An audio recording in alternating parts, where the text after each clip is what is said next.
भाव से आज की कथा को प्रारंभ करते हैं।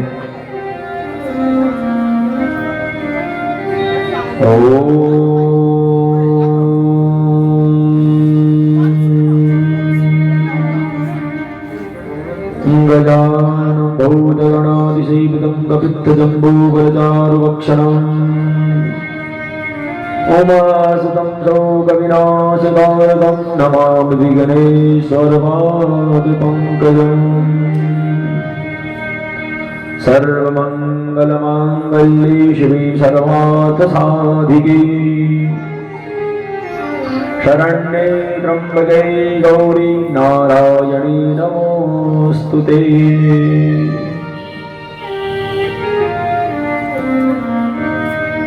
मंगलम भगवान शंभो मंगलम वृषभध्वज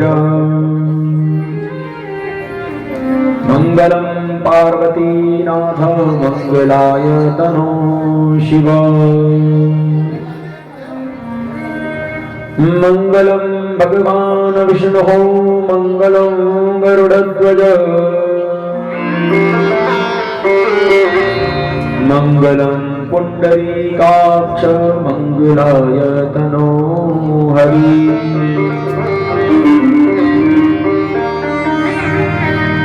ओम नमः शिवाय ओम नमः शिवाय हर हर बोले नमः शिवाय ओम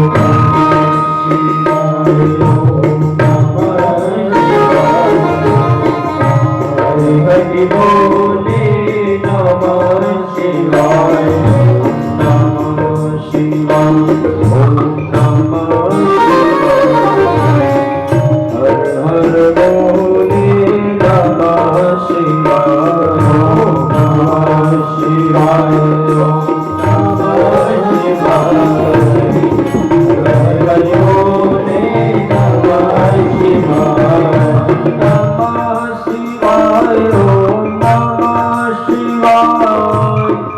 हरि बोले नमः शिवाय शिवाय ओम नमः शिवाय हर हर बोले नमः शिवाय नमः शिवाय ओम नमः शिवाय हर हर बोले नमः शिवाय ओम नमः शिवाय ओम नमः शिवाय हर हर बोले नमः शिवाय।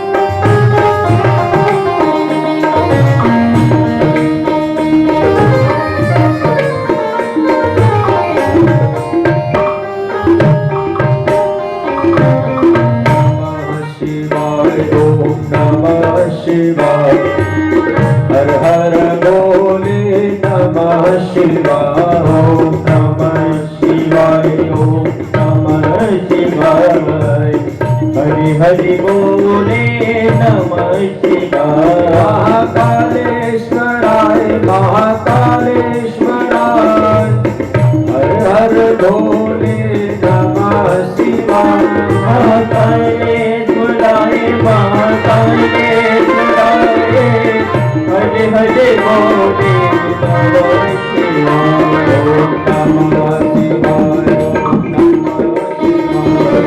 हरे हरे बोले नमः शिवाय ओम नमः शिवाय हरे हरे बोले नमः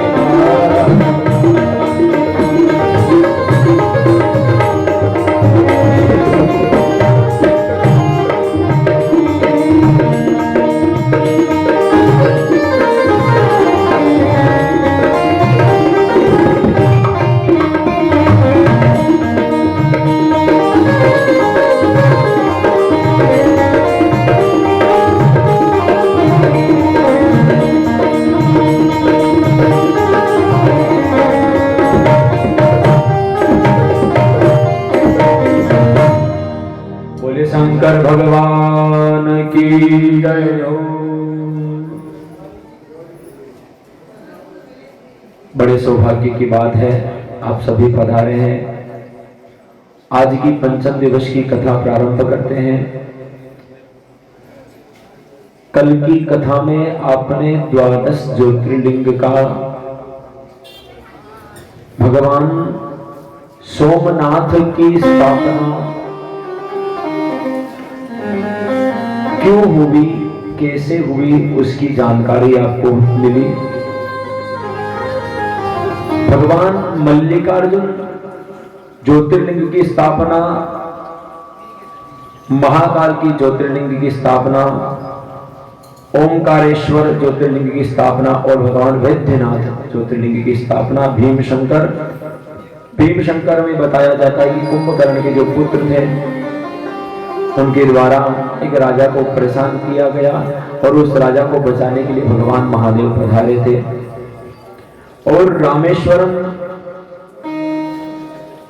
भगवान श्री रामचंद्र भगवान ने साक्षात उस शिवलिंग की स्थापना करी।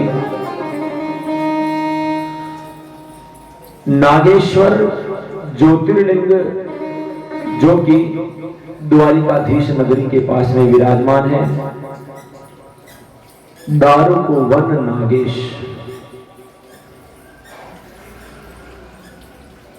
भगवती मां जगदम्बा पार्वती मां की परम भक्ता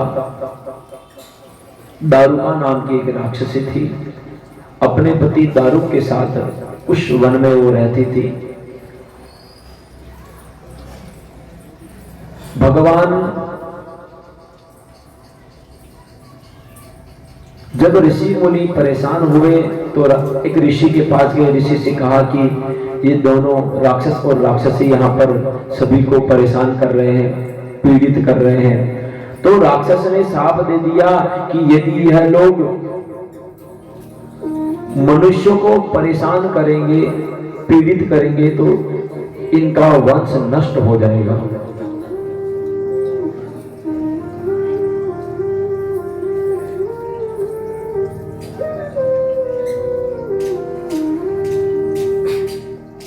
और वो समुद्र में उनका जो दारुक वन था, सीधा उस दारुक वन को सीधा ही समुद्र में विराजमान कर दिया और वहां रहने लगे। दृष्टांत में आता है कि उस दारुक वन जो अंदर ले गए थे समुद्र में, उसके ऊपर एक नाव निकल रही थी। सभी लोगों को बंदी बना लिया।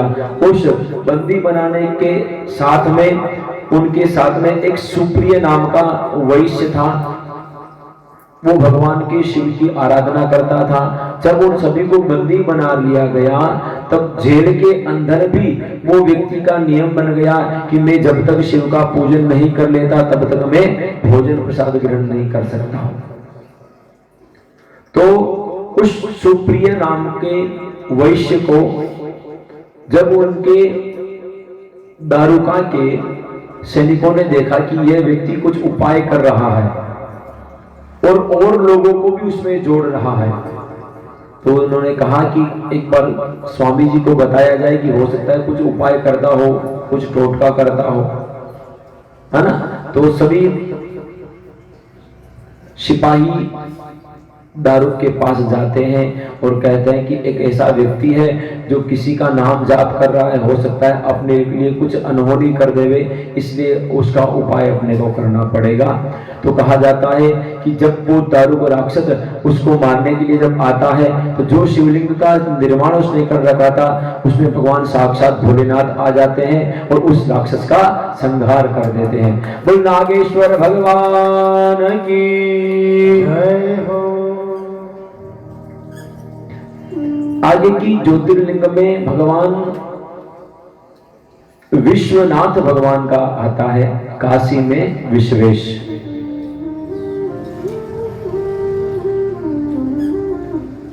शिव पुराण में लिखा हुआ है जो विश्वनाथ की जो नगरी है वाराणसी,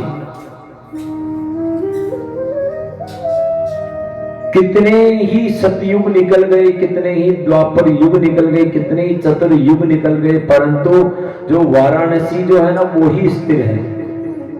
जब कहते हैं कि जब प्रलय आता है संसार में, तब इस काशी नगरी को यहाँ से उठा दिया जाता है, प्रलय आके वापस शांत हो जाता है और पुनः काशी विश्वनाथ की उस नगरी की स्थापना हो जाती है महाराज।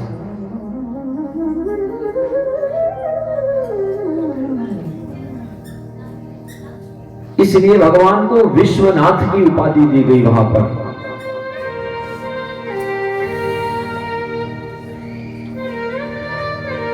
सब कुछ हुआ लेकिन उस विश्वनाथ नगरी में कुछ भी नहीं हो पाया। कहते हैं कि भगवान महादेव ने कहा कि यदि मान लीजिए पृथ्वी पर अपन चलते हैं तो वहां पर अपने रहने के लिए घर कहां रहेगा। तो मां पार्वती और भगवान भोलेनाथ उस काशी नगरी में अपना घर बनाते हैं महाराज।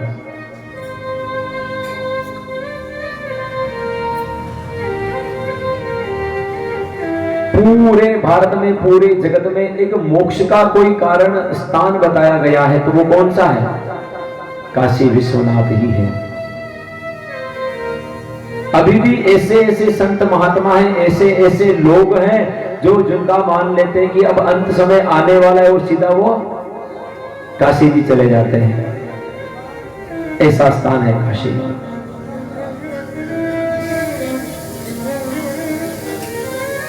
काशी विश्वनाथ में नहीं करते हुए भी कम से कम 250 से 300 शिवलिंग स्थापित हुए हैं जो भगवान के द्वारा किए गए हैं।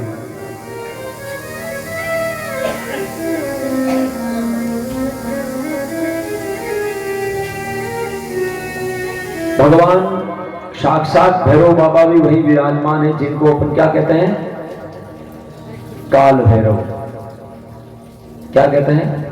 काल भैरव। एक काल भैरव स्तोत्र है, उसमें लिखा गया है कि देवराज सेव्यमान पावनाग्रि पंकजम व्याल यज्ञ सूत्र बिंदु शेखरम कृपाकरम नारदादि योगी वृंद वंदितम दिगंबरम काशिका पुरादिनाथ काल भैरवम भजे। जो काशीपुरी है, उस काशीपुरी के जो सुरक्षा है जिनको सौंपी गई है वो कौन है? काशीनाथ पुरादिनाथ काल भैरवम भजे। काशी नगरी जो है, काशीपुरी जो है, उसके जो क्षेत्र के जो देवता है वो भगवान महादेव के जो अंश है काल भैरव, वो साक्षात है। काल भैरव काशी के कोतवाल कहते हैं उनको। क्या कहते हैं भैरव जी को? काशी के कोतवाल। यदि आप काशी की चले गए, भैरव जी के दर्शन आपने नहीं किए, तो वहां जाना आपका सार्थक नहीं होगा। यदि आप वैष्णो देवी चले गए और भैरव जी के दर्शन नहीं किए तो आपका दर्शन सफल नहीं होगा। यदि आप उज्जैन चले गए और बाबा बटुकनाथ भैरव का दर्शन नहीं किया, काल भैरव का दर्शन नहीं किया, तो दर्शन आपका सफल नहीं होगा। भगवान भैरव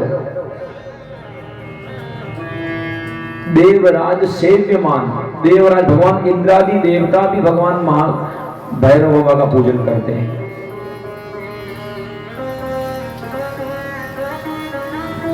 तो काशीपुरी एक ऐसी नगरी है पूरे ब्रह्मांड में, पूरे पृथ्वी तल पर, जो कभी नष्ट नहीं होती है।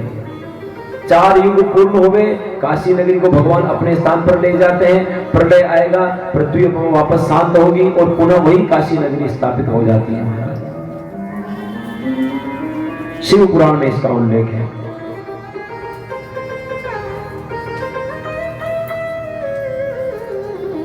त्र्यंबक गौतम गोमती तीर पर, गौतमी तीर पर त्र्यंबकेश्वर भगवान विराजमान है। त्र्यंबक जो तारण करने वाले भगवान है, तारने वाले भगवान। त्र्यंबकेश्वर महादेव की स्थापना का कारण यहां पर गौतम ऋषि को माना जाता है।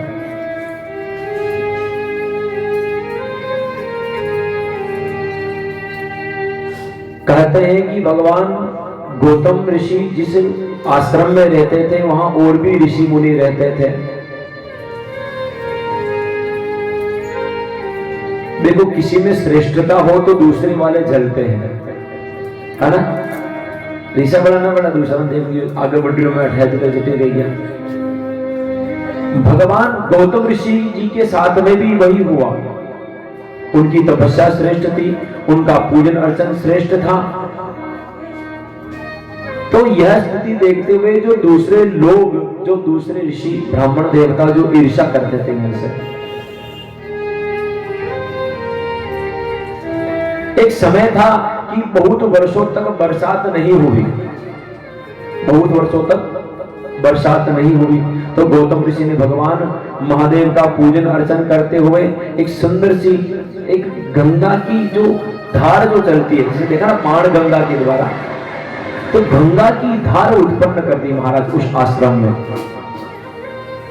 तो फिर प्रचार प्रसार हो गया कि गौतम ऋषि तो कलावाज है महाराज, उनके द्वारा गंगा जी निकले हैं और आप सब जल वहां से ला सकते हो, जल आएगा तब आएगा। तो दूसरे ब्राह्मण देवता, अब देखो 10 जने रहे, 10 जने से एक का यश हो रहा है, तो 9 जने तो सोचे कि हमारा भी होना चाहिए था, क्यों नहीं हो रहा है, या तो अपन इसके बराबर चले, वो तो वही रह सके, इनिश नीचे लो, ऐसा होता है, टांग खींच लो उसकी। तो यहां पर जो दूसरे ब्राह्मण देवता थे, उन्होंने सभी ने भगवान गणपति जी महाराज का अर्चन शुरू किया। किनका शुरू किया? गणेश जी का अर्चन शुरू किया। भगवान गणपति जी महाराज प्रसन्न होते हैं और गणपति जी महाराज कहते हैं वर मांगिए। क्या कहते हैं गणपति जी महाराज? वर मांगिए। तो वर में वो क्या मांग रहे हैं? हाँ, वो कह रहे हैं कि वर में ये मांग रहे हैं कि गौतम ऋषि किसान की तरह मांगे आश्रम में भरा जाओ, उनके जैसा नहीं बनना है। क्या कह रहे हैं वो? कैसे भी करके गौतम ऋषि को, हमारे जो गुरुजी हैं, वो इनको बाहर निकाल दे, भाई हमारे यहाँ महल में नहीं रहे।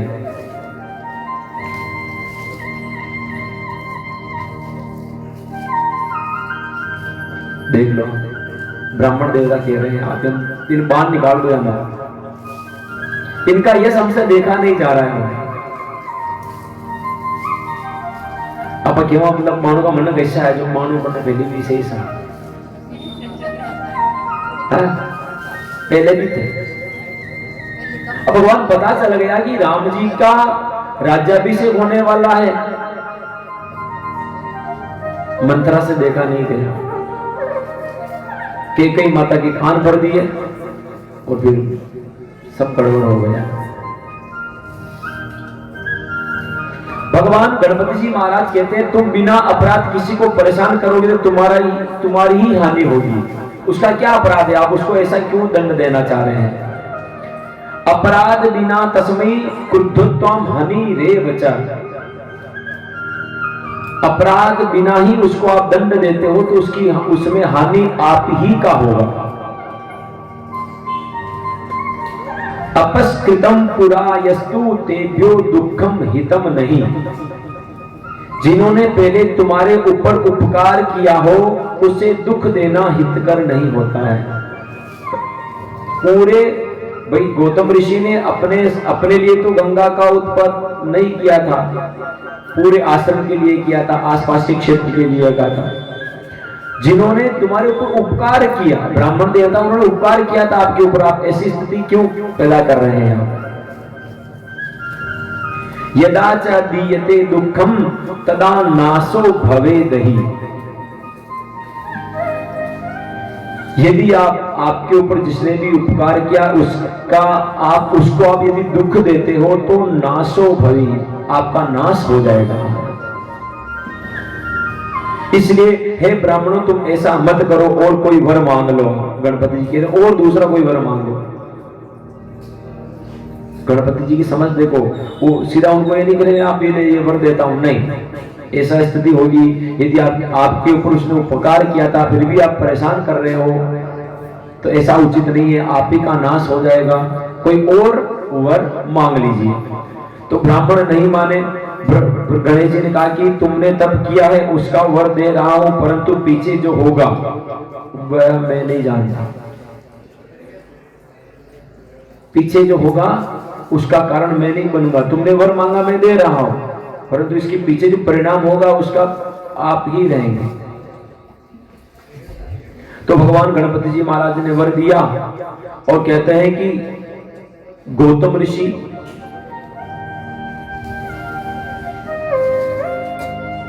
जब खेत में थे तो एक छोटा सा गाय का बछड़ा उनकी आंखों के सामने मर जाता है। वो जो ब्राह्मण देवता थे उन्होंने कहा कि गौतम ऋषि ने तो गाय के बछड़े को मार दिया, गौ हत्या का पाप उनके ऊपर।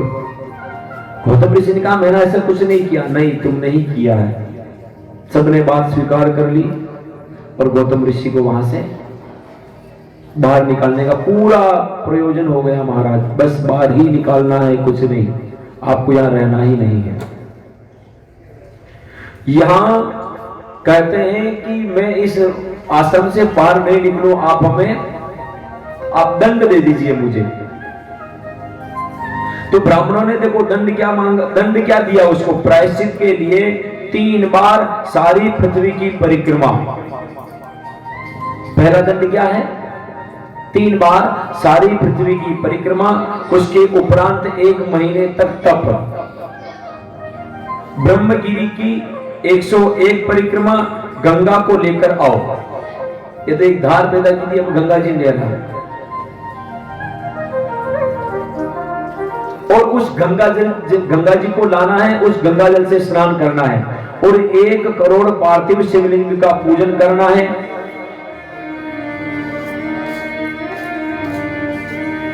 सौ घड़ों से जलाभिषेक करना है, उसके बाद आपका पाप उतरेगा। महाराज कोई काचो बोतो वो तो फिर ही डट जाओ भाई, मारो तो ये काम नदी आश्रम में जाऊंगा, है ना। 3 परिक्रमा पृथ्वी की करनी, गंगा जी ने ले आना, 1 महीना की तपस्या करनी, है ना। और 1 करोड़ पार्थिव शिवलिंग का पूजन करना है। 101 ब्रह्मगिरी की पर्वत की परिक्रमा करनी, 100 घड़ों से जलाभिषेक करना, उसके बाद में पाप उतरेगा। परंतु गौतम ऋषि सच्चे भक्त थे, तपस्वी थे। उन्होंने कहा ठीक, ओके डन, मैं कर लूंगा। उन्होंने हाँ भरी और हाँ भरते गौतम ऋषि को जो बताया और उस काम में वो लग गए। परिक्रमा कर ली, 1 महीने का तपस्या कर लिया, है ना। 101 करोड़ शिवलिंग की स्थापना करके उनका पूजन कर लिया, भगवान का जलाभिषेक कर लिया, ब्रह्मगिरी पर्वत की परिक्रमा कर ली। महादेव प्रसन्न होते हैं और क्या देते हैं कि आप वर मांगिए महाराज। गौतम जी कहते हैं कि मैं पापी हूं, मुझे शुद्ध कीजिए। क्या कह रहे गौतम ऋषि, मैं पापी हूं, मुझे शुद्ध कीजिए। पर महादेव जी वहां सब ध्यान है। महादेव जी ने उनको कह दिया कि हे ऋषि, आपने कोई भी पाप नहीं किया, पाप उन ब्राह्मणों ने किया है, पाप उन ब्राह्मणों ने किया है। जो तुम सोच रहे हो वो कारण नहीं है, वो गौ हत्या का पाप आपके ऊपर नहीं है। फिर भी गौतम ऋषि क्या कहे, जल्दी मैं धन्य ले लिया। आज अगर वो ब्राह्मण देवता मैंने न कहता और मैं तपस्या भी नहीं करता और मैं तपस्या नहीं करता, आपका दर्शन बनना है। ये संत है।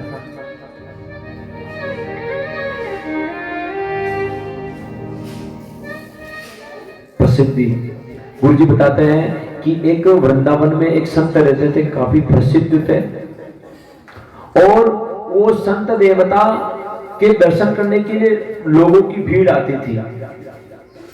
तो शुरू में अच्छा तप रहा, उनका बल रहा तो वो जागृत रहे। परंतु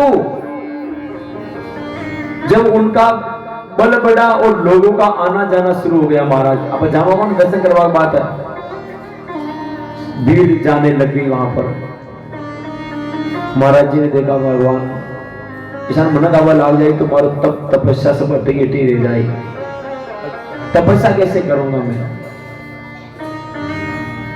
उन संत ने, जो वृंदावन में संत रहते थे, उन संत ने एक योजना बनाई, जो अपनी जटा थी छोटी छोटी कटिंग कर ली, बढ़िया से दाढ़ी हटा ली और बड़ी बड़ा लंबी लंबी मूछें रख ली, कुर्ता, अपने घुटनों से नीचे तक पाजामा और मुंह में पान, और महाराज बाहर निकल गया आश्रम में। दृश्य देखो, एक ऐसा समय है जो संत महात्मा के दर्शन करते ही उनको आनंद प्राप्त होता है। एक वो महाराज का दर्शन करे, अगर दिमाग खराब हो गया दिव्या को, महाराज की बुद्धि तो भ्रष्ट रहेगी। महाराज तो पजामान, कुर्तान, मुछ्यान, छोटी कटिंग, मुंडा में फिर पान, आराम से ठाट बार से लकड़ियों भी लेके बाहर घूमने लगे। 2-3 दिन ऐसी स्थिति रही, सब मन का ध्यान पड़ गया, महाराज की बुद्धि तो होगी भ्रष्ट, या कहता जागो वो कहीं भी सार कोई। भगवत भक्ति, अब वो महाराज के पास कोई भी नहीं आता है और आनंद से जब तक चल रहा है।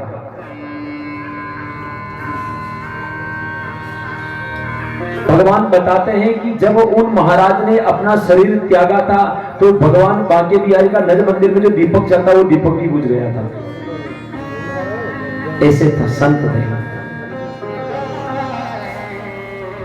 तो भगवान गौतम ऋषि ने कह दिया कि उन ब्राह्मणों की बड़ी कृपा हुई, उन्होंने अपराध किया लेकिन गौतम ऋषि कह रहे कि उनकी कृपा हुई है ये, इसलिए आपके दर्शन हुए मुझे। वो नहीं कहते तो आपके दर्शन मुझे नहीं होते।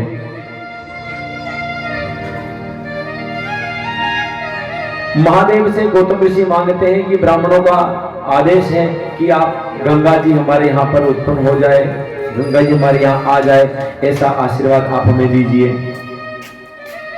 महादेव जी ने गंगा स्त्री स्वरूप प्रकट करी अपने शरीर से, गंगा माता को वहां रहने के लिए आदेश दे दिया कि गंगा आप यहीं रहिए। गंगा ने कह दिया कि मैं अकेली ही कह रहा हूं, अकेली मैं यहां क्या करूंगी।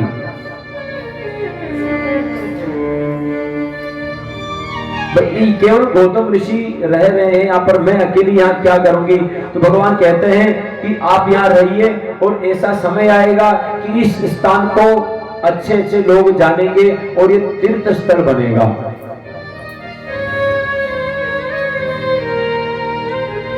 अब और पूरा भारत का में नासिक प्रसिद्ध है। नासिक त्र्यंबकेश्वर प्रसिद्ध है और कहते हैं कि एक समय आता है, उस समय सभी देवता वहां आते हैं रमण करने के लिए, जैसे गया जी आते हैं, प्रयागराज आते हैं, वैसे त्र्यंबकेश्वर भगवान नासिक भी जाते हैं सभी देवी देवता, तीर्थ स्थल। गौतम जी को तारने वाले, गौतम जी को तो तारा ही है, तारने वाले त्र्यंबकेश्वर हो गए वहां पर। जब भी बृहस्पति सिंह राशि में होंगे तब सभी देवता आपके यहाँ आएंगे। बृहस्पति भगवान सिंह राशि में होते हैं तब वहां पर मेला लगता है। 12 वर्ष में एक बार जहां जहां गंगा है वहां वहां तो सिंहस्थ लगता ही है ना। 12 वर्ष में एक बार उज्जैन लागी, प्रयागराज लागी, लगने लगा 12 साल में एक बार सिंहस्थ पर। तो अलग अलग स्थानों पर जो है सिंहस्थ लगेगा हमारा। गौतम जी के तप करने से जो मां गंगा है वो गौतमी हो गई और उसी को गोदावरी के नाम से जाना जाता है। और त्र्यंबकेश्वर भगवान की जय हो। इस तरीके से भगवान त्र्यंबकेश्वर भगवान ज्योतिर्लिंग की स्थापना हुई। वैद्यनाथ का वर्णन आप सभी ने सुना। वैद्यनाथ की स्थापना कैसे हुई? रावण जी ले जा रहे थे, लघु शंका की तलब लगी, वहां पर एक बिरजू ग्वाला था, उसके हाथ में ज्योतिर्लिंग दिया, इसको नीचे मत रखना, मैं वापस आता हूं, और उनको वहीं स्थापना कर दी और वैद्यनाथ भगवान के रूप में अवतरित हो गए महाराज वहां पर। केदारनाथ, हिमालय पर्वत में केदारनाथ विराजमान है। कहा जाता है कि वहां नर और नारायण नामक अवतार हुआ और उनकी प्रार्थना करने से हिमगिरी शिखर पर केदारनाथ की स्थापना हुई। वहां नर और नारायण के द्वारा केदारनाथ की स्थापना हुई।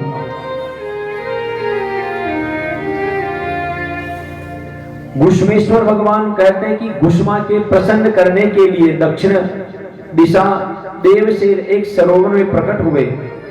घुश्मा का पुत्र, घुश्मा के पुत्र की मृत्यु हो गई थी, सुहद ने मार दिया था। सुहद ने मारा और घुश्मा ने कहा कि मेरा पुत्र जीवित कैसे हो सकता है। तो मार्गदर्शन से उनको मिला कि मेरा पुत्र शिव जी की कृपा से वापस जीवित हो सकता है। घुश्मा तपस्या करने लगी, भगवान को प्रसन्न किया और प्रसन्न करने के बाद में भगवान भोलेनाथ पधारे और आशीर्वाद दिया, चिरंजीवी का आशीर्वाद दिया। और भगवान भोलेनाथ से घुश्मा ने प्रार्थना करी, हे भगवान आप लोगों का कल्याण करने के लिए सदैव के लिए यहाँ विराजमान हो जाइए महाराज। बोलो घुश्मेश्वर भगवान की जय हो।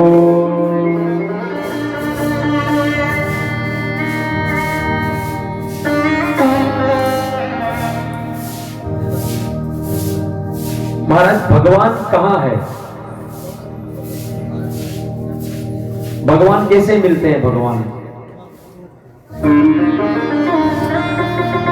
कैसे मिलते हैं, कोई बताएगा?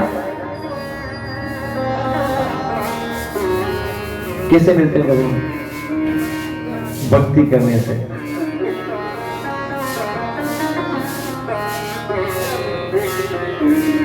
भगवान को देखा कभी?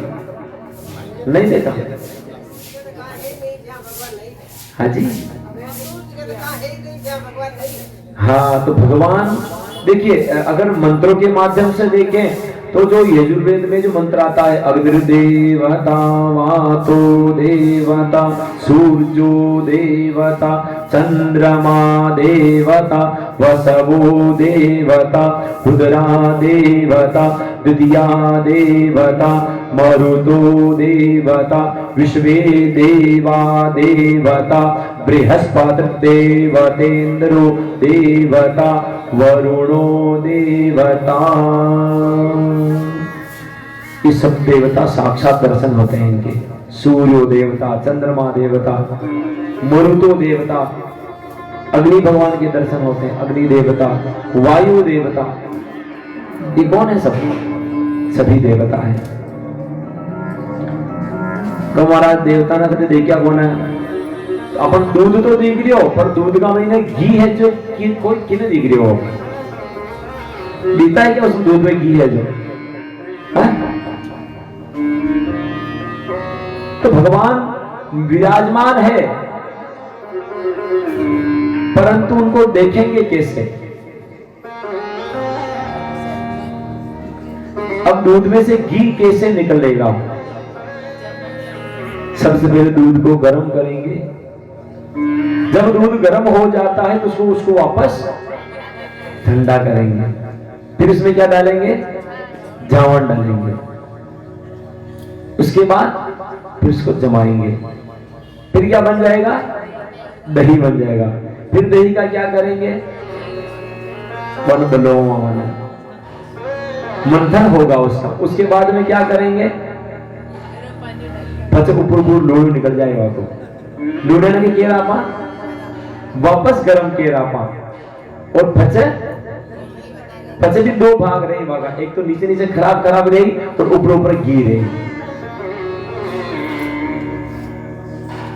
अब उस दूध से घी कैसे निकला? सबसे पहले क्या किया? गरम किया, तप लगाया। तो यदि आपको चाहिए कि भगवान की प्राप्ति होवे, उसके लिए सबसे पहले आपको तप करना पड़ेगा।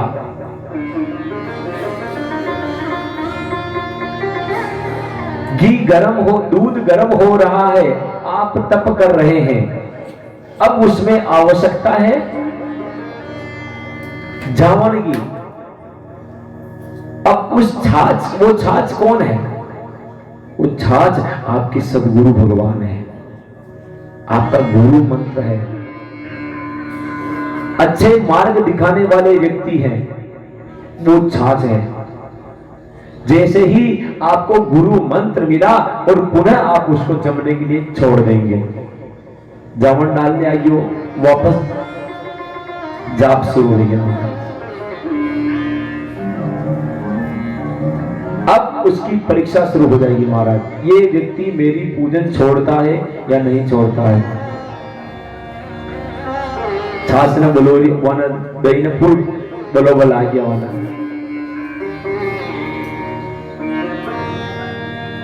जब वो पूरा पक जाएगा, जैसे ही पका और पचे, जो पानी पानी नहीं वो नीचे और मक्खन मक्खन ऊपर आ जाएगा। ये गुरु के आशीर्वाद से आपको प्राप्त होगा। अपने को पता चल गया कि वो जो नीचे जो मसाला था वो सब व्यर्थ था, अपने को इसी में चलना है। संगति तो नरी ही, दोस्त मित्र गण नर ही हा। पता अपन ध्यान पड़ी भी ये मित्र लोग इस आपना है या नहीं, या कारण अपन रेणो है। वो मक्खन मक्खन के साथ में आप ऊपर आ गए और आपको अलग पात्र में लेके पुनः गर्म किया। अब इसी के साथ में अपने को रहना है। परंतु जैसे ही उनको गर्म करने लगे मक्खन को, वो आका में भी कोई खोटी जो वहां नीचे छन गई हो और फिर घी ऊपर आ गया। फिर आपको भगवान को मिलने से कोई भी नहीं रोक सकता है। वो है भगवान। ब्रह्म तत्व की जो जानकारी है, भगवान की जो प्राप्ति है, यहां तक प्रोसेस करते हैं, यहां तक नियम अपनाते तो भगवान मिलते हैं। अब महाराज एक लोटो जल चढ़ाया है, आज दुकान गए हो ना महाराज है, अभी परीक्षा ही नहीं हुई आपकी। भगवान ने कल कितनी परीक्षा दी, बरका नहीं डबगी साफ सफाई की दी, बेटियां फांसी बरकाएगी।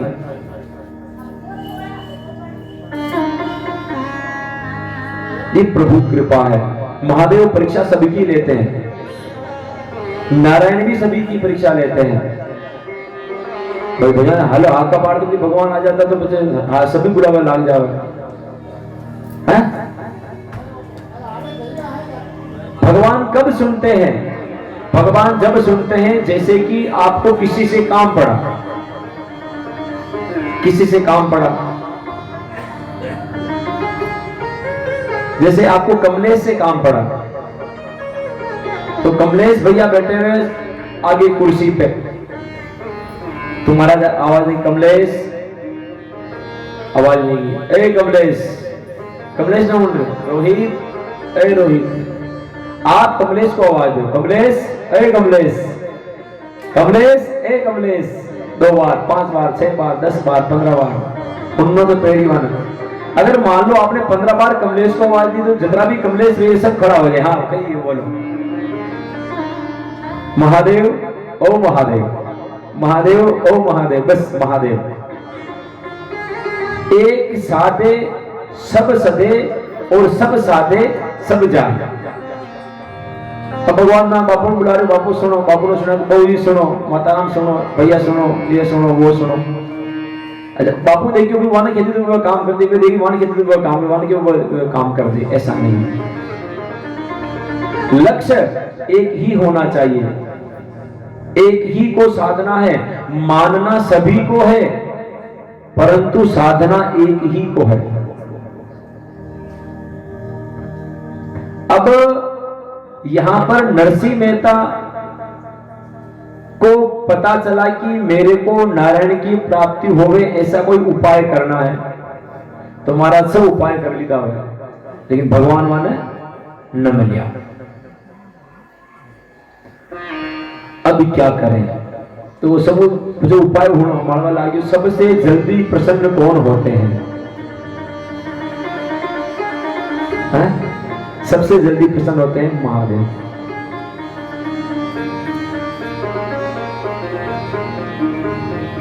सबसे जल्दी प्रसन्न महादेव होते हैं। तो महादेव प्रसन्न हुए। अब जानो कटे नारायण भगवान ने क्या राजी जी ने कर लिया, महादेव ने। अब महादेव जी को प्रसन्न किया तो नारायण से भी मिल लिए और भक्ति भी प्राप्ति हो गई उसको। लक्ष्य एक है, नारायण भगवान ने जानो, लेकिन मान भाव विष्णु भगवान मान रहे हैं, महादेव को मान रहे हैं वो। तो भगवान की प्राप्ति कब होती है? जब आप दूध से घी बनते हैं तब, बाकी नहीं।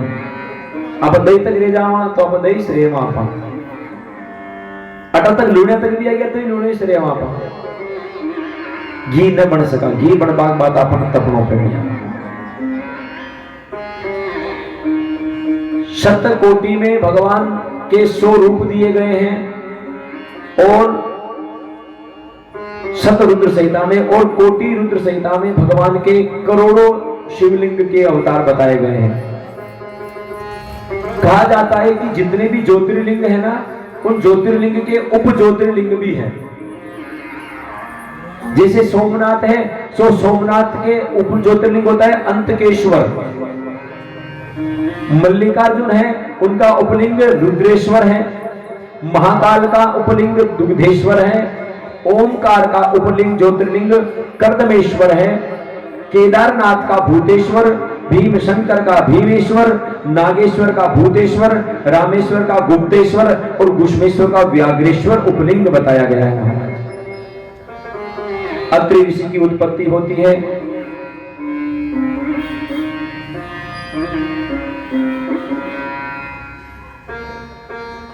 अत्रि ऋषि के साथ में भगवान, आपने दुर्वासा ऋषि का प्रसंग सुना। दुर्वासा ऋषि कौन थे? भगवान शिव जी के स्वरूप थे, माता अनुसुईया के पुत्र थे। चंद्रमा, अत्रि ऋषि और दुर्वासा। चंद्रमा को आप सब जानते हैं। दत्तात्रेय भगवान जो थे, दत्त, वो अनुसुईया के पुत्र थे। और भगवान जो जितने भी योगी हैं उन सब के गुरु बताए जाते हैं दत्तात्रेय भगवान। दत्तात्रेय भगवान का जो स्थान बना हुआ वो गुजरात के अंदर गढ़ गिरनार में बना हुआ है। तपस्वी वहां है भगवान का। दुर्वासा ऋषि ने बहुतों की परीक्षा ली थी। आपने प्रसंग सुना है, अम्बरीश की भी परीक्षा ली थी। यहां तक राधा कृष्ण भगवान की भी परीक्षा ली थी। यहां तक जब अंत में जब भगवान का राजपाट चल रहा होता है राम भगवान का, उस समय भी दुर्वासा ऋषि परीक्षा लेने के लिए आए थे। देखा अपने रामायण में,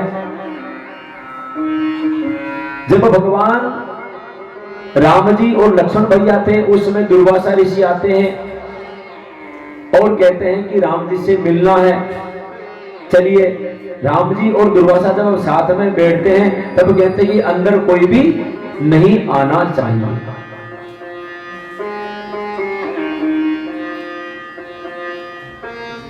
वो गुरु जी के साथ में मिलते हैं। दुर्वासा ऋषि बाद में आते हैं। राम जी और गुरु जी के साथ में बैठते हैं और लक्ष्मण को कहा जाता है कि लक्ष्मण आप बाहर बैठिए और अंदर कोई भी नहीं आना चाहिए। उसके बाद में दुर्वासा आते हैं और दुर्वासा कहते हैं कि राम जी से मिलना है। लक्ष्मण जी कहते हैं मैं नहीं मिलने दूंगा। और अंदर जो मंत्रणा चल रही थी उसमें कहा गया कि जो भी बीच में अपने को परेशान करने के लिए आएगा उसको मरना पड़ेगा। यहां बात दुर्वासा ऋषि कह रहे हैं कि मैं इस राजपाट को पूरे को भंग कर दूंगा और उधर कह दिया कि जो भी अंदर आएगा उसको मरना पड़ेगा। ये दुर्वासा ऋषि ने किया। फिर लक्ष्मण भैया कोई नहीं, राजपाट बचा रहेगा, मैं जाऊंगा, कोई दिक्कत नहीं है। भगवान लक्ष्मण जी अंदर चले गए और उनकी मंत्रणा भंग हो गई और फिर लक्ष्मण जी को पहले ही जाना पड़ा था। देखा आपने, वहां पर भी दुर्वासा ऋषि ही थे।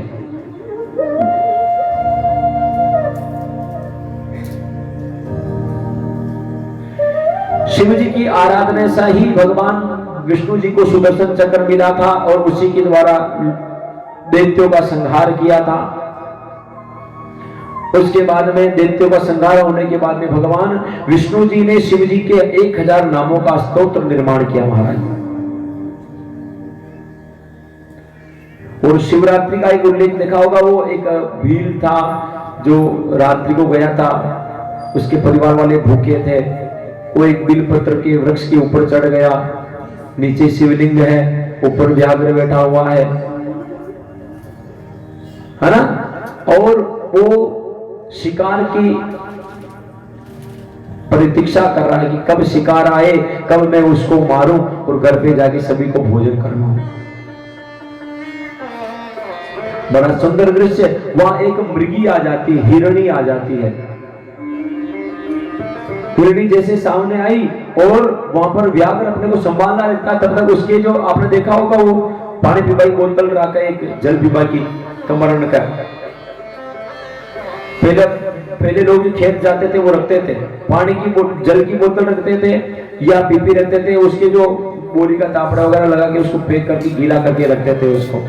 तो जैसे उनके यहाँ पर जो था उसका मतलब खुला हुआ था एक बिलपत्र और एक जल का लोटा, जल का धार ऐसे ही नीचे गिर गया। वो मतलब एक संभाला नहीं, वो संभाल लगा, तीर लगाओ तो नीचे गिर गया। बिलपत्र पहले और फिर ऊपर जल, सीधा शिवलिंग के ऊपर।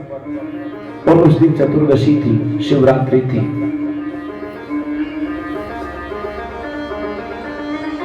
अब मृगी को पता चल गया, हिरणी को पता चल गया कि कोई है। अब हिरणी कह रही है कि भाई ये क्या हुआ, क्या चाहिए आपको? जो मैं तेरा मार को चाहूं और तेरे को मारने के द्वारा मेरे घर में भोजन बनेगा और सभी तृप्त होंगे। कहा जाता है कि वो हिरणी भी एक तपस्वी थी। उसने कहा कि मेरे शरीर के द्वारा आपके परिवार का पालन होता है, पोषण होता है, तो इसमें कोई आपत्ति मेरे को नहीं है। परंतु एक छोटा सा निवेदन है, राम जी ने क्या हुआ ना, राम काज फिर मैं आऊं, राम जी का काम करके आता हूं, फिर मेरे को खा लेना। यहाँ पर हिरणी वही कहती है कि मैं परिवार, जो मेरे छोटे छोटे बच्चे हैं उनको मैं अलग घर पे रख के और उनको सौंप के फिर मैं वापस आऊंगी, फिर मेरे को खा लेना। यहाँ पर उस भील के ऊपर भगवान महादेव शिवरात्रि की जो पूजन करते हैं, वो बिलपत्र अनजाने में जो चढ़ जाता है उसके द्वारा भगवान प्रसन्न हो जाते हैं। प्रदोष व्रत का उल्लेख बताते हैं कि प्रदोष जो द्वादशी के बाद में त्रयोदशी आती है और संध्या काल के समय, शाम को संध्या काल के समय प्रदोष तेरस मिल जाती है। तो जैसे रविवार के दिन है तो रवि प्रदोष हो जाता है, सोमवार के दिन है तो सोम प्रदोष हो जाता है, भोग प्रदोष, बुध प्रदोष, बृहस्पति प्रदोष, शुक्र, शनि, सूर्य। यहाँ रवि प्रदोष को, सोम प्रदोष को, मंगल प्रदोष को और गुरु प्रदोष को, शनि प्रदोष को विशेष महत्वता दी गई है प्रदोष का व्रत।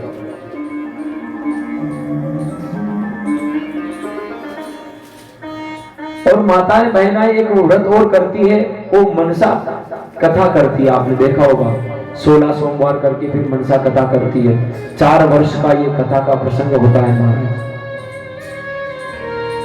हाँ, प्रसाद बनाना है, एक हिस्सा मंदिर में रखना है, एक हिस्सा ब्राह्मण को देना है और एक हिस्से से अपने को पेट भरना है। शिवलिंग में दीप दान करने का विशेष महत्व बताया गया है। महादेव शिवालय के अंदर दीप दान करना सर्वश्रेष्ठ बताया गया है। दीप दान करने से कहते हैं कि महादेव बड़े प्रसन्न होते हैं। आपने देखा कुबेर जी का प्रसंग सुना?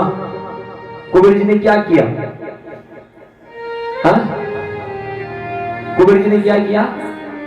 कुबेर जी ने पूरे नगर में नियम लागू किया कि हर एक घर का सदस्य शिवालय के अंदर दीप दान करेगा।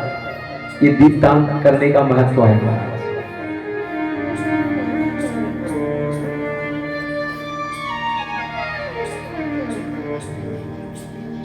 जैसे एक होता है मंदिर और एक होता है शिवालय।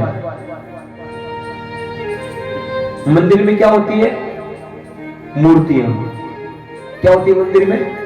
शिवालय में शिवलिंग। मंदिर का अर्थ यह होता है कि भटका हुआ मन स्थिर हो जाए। मंदिर, भटका हुआ मन स्थिर हो जाए, एकाग्रचित्त हो जाए, उसको मंदिर कहते हैं। और आलयम सर्वदेवानाम, आलय का अर्थ ये होता है शिवालय, भोजनालय। आलय सर्वदेवानाम, जहां पर सभी देवता विराजमान होते हैं वो है शिवालय।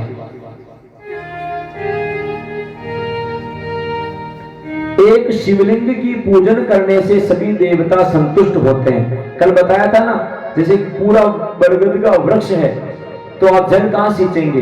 पत्तों पर, टहनियों पर, उनकी या उनके तले में और या फिर जड़ में। तो भगवान भोलेनाथ सभी देवताओं की जड़ है। यदि आप शास्त्रों के हिसाब से ज्योतिष ग्रंथ में देखेंगे तो ज्योतिष के माध्यम से भी आपको यही उपाय बताए जाएंगे कि आप यदि 2 ग्रहों से कोई ज्यादा ग्रह पीड़ित है तो आप सीधा सीधा सा आपको जो है शिवालय में जाना चाहिए। महाराज ब्याह नवेरी हो तो शिव जी को व्रत करो, सोमवार का व्रत करो। महाराज शनि की पीड़ा हो रही है तो भगवान महादेव को काले तिल चढ़ाओ, तिल के तेल का दीपक करो।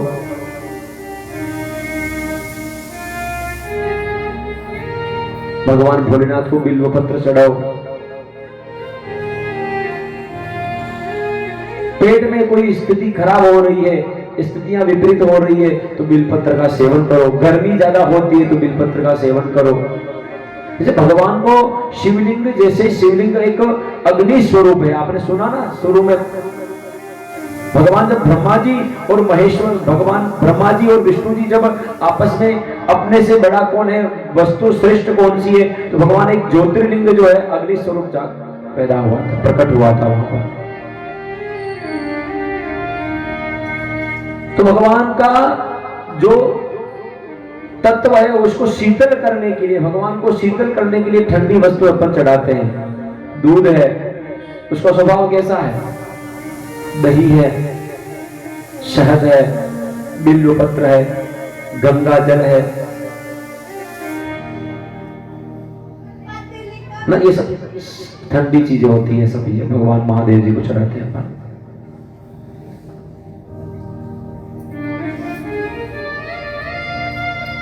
भगवान भोलेनाथ से यह प्रार्थना करनी चाहिए कि देखो, भगवान आरोग्यता के कारक भी भगवान भोलेनाथ हैं, सौभाग्य के कर्ता भी भगवान भोलेनाथ हैं। बाधाओं को, जब देवताओं के ऊपर स्थितियां विपरीत हो जाती है तो उनका समाधान कौन करते हैं? भगवान भोलेनाथ करते हैं। तो सर्वदेवमय ज्योतिर्लिंग होती है वहां। इसलिए आप पुराणों के अंदर जाएंगे या कलयुग से पहले जाएंगे, द्वापर में, त्रेता में, तो क्या करते थे सभी? केवल और केवल शिवलिंग की पूजन करते थे। जब कोई सब द्वार बंद हो जाते हैं, भगवान वैकुंठ का द्वार लगा हुआ है, ब्रह्मलोक के द्वार लगा हुआ है, इंद्रलोक के द्वार लगा हुआ है, सभी के दरवाजे होते हैं, परंतु भगवान के दरवाजा, महादेव के दरवाजा नहीं होता है। महाराज सदैव के लिए खुला है भगवान महादेव का। जगत पिता, जगतः पितरो वंदे पार्वती परमेश्वरो, वो जगत के माता पिता होते। जैसे अपने माता पिता अपने वो दरवाजा लगाते नहीं, बंद करते क्या गेट को रात्रि को सोते समय? माता जी पिताजी के दरवाजे खोलो तो बराबर, तो बेटो भी आ सके, बेटी आ सके, बींदनी आ सके, पोतो आ सके, कोई भी आ सके। गेट खुला रहता ना उनका सदैव के लिए, शाम को रात्रि को कभी भी जा सको होगा कमरा का महीना। भगवान भोले के दरवाजे पे भी आप कभी भी जा सकते हो। और भगवान जब सब जगह अपन हार जाते हैं तो भगवान भोलेनाथ ही अपने सहारा होते हैं। ओ दुनिया से मैं हारा तो आया तेरे द्वार, दुनिया से मैं हारा तो आया तेरे द्वार, यहाँ से कर जो हारा कहाँ जाऊंगा सरकार, यहाँ से कर मैं हारा तो जाऊंगा सरकार, में हारा तो आया तेरे द्वार, आने में हारा तो आया तेरे द्वार, यहाँ से कर जो हारा कहाँ जाऊंगा सरकार।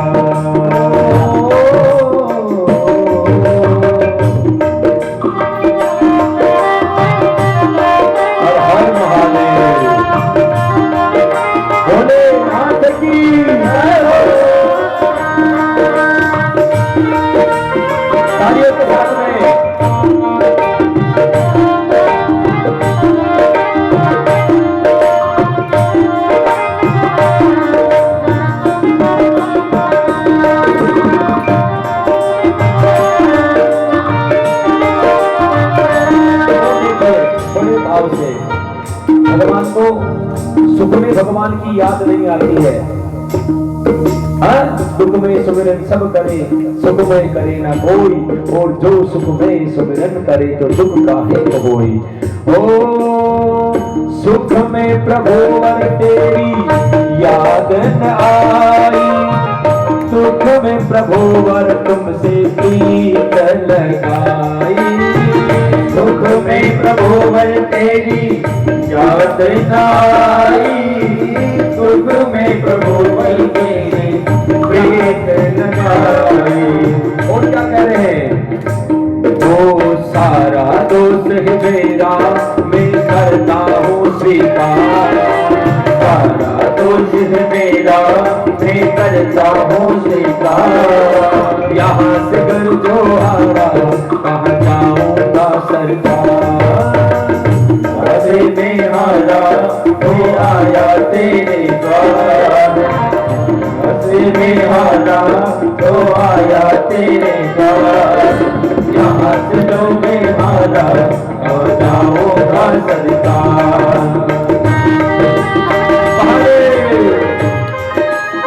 हर हर महादेव।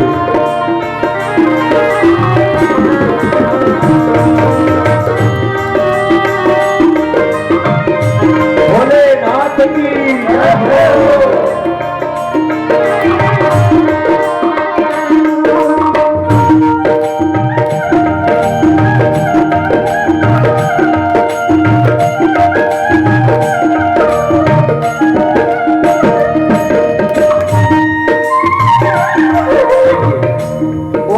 क्या कह रहे हैं कि अपन कौन है? अपन तो पहले से ही हारे हुए हैं, और भरोसे यदि भगवान के हैं तो क्या कहते हैं? ओ मेरा तो क्या है, मैं तो पहले से हारा, तुझसे ही पूछेगा ये संसार सारा। मेरा तो क्या है, मैं तो पहले से हारा, तुझसे ही पूछेगा ये संसार सारा। क्या है, मैं तो पहले से हारा, तुझसे ही पूछेगा ये संसार सारा। और क्या करें? डूब गई क्यों नैया दिल रहते पालनहार, डूब गई क्यों नैया दिल रहते पालनहार। यहाँ से कर जो हारा कहाँ जाऊंगा सरकार, यहाँ से दिल में हारा कहाँ जाऊंगा सरकार।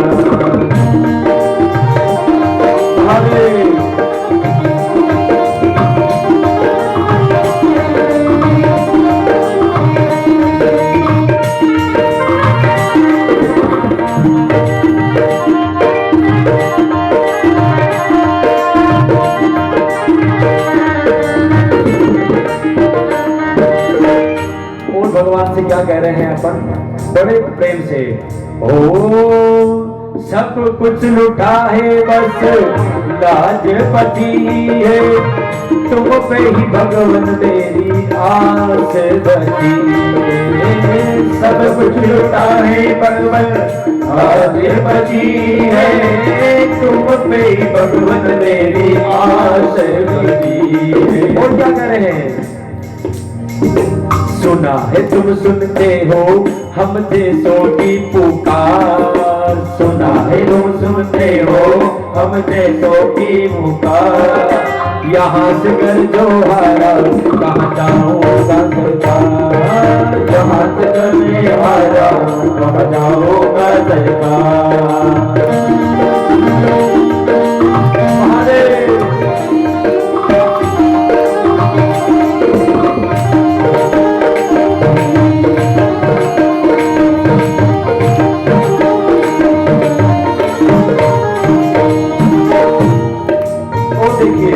जब सब दरवाजे बंद हो जाते हैं तब लोग क्या कहते हैं? हो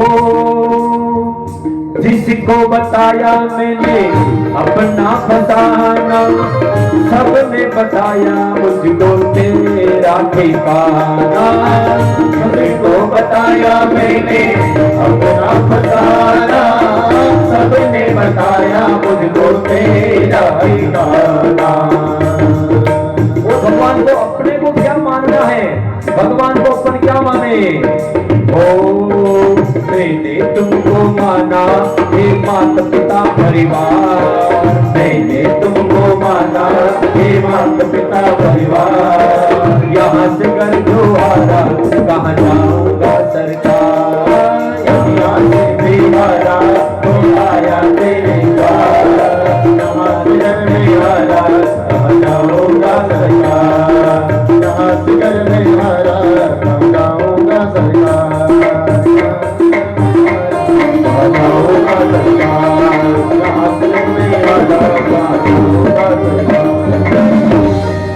बोले शंकर भगवान की जय हो।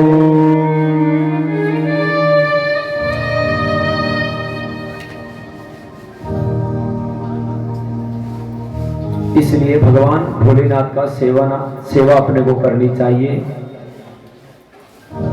महादेव की पूजन करने से राम जी की कृपा भी होती है, नवग्रह भगवान की कृपा भी होती है।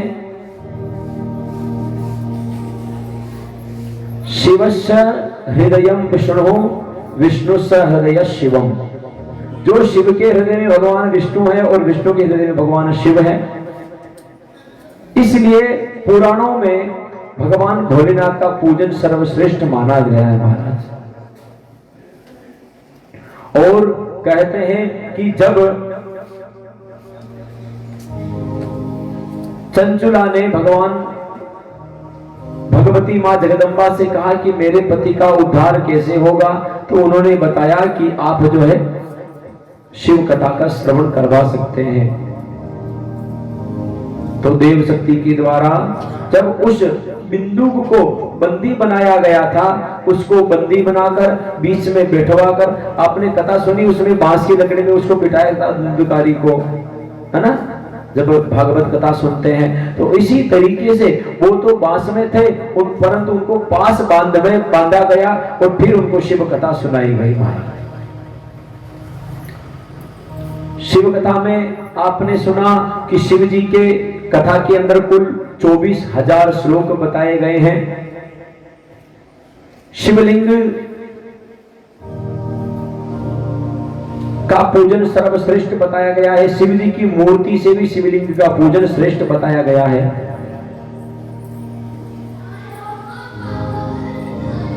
और शिव जी निराकार भी है और शिव जी साकार भी है, जिनका कोई आकार नहीं है और जिनका आकार भी है।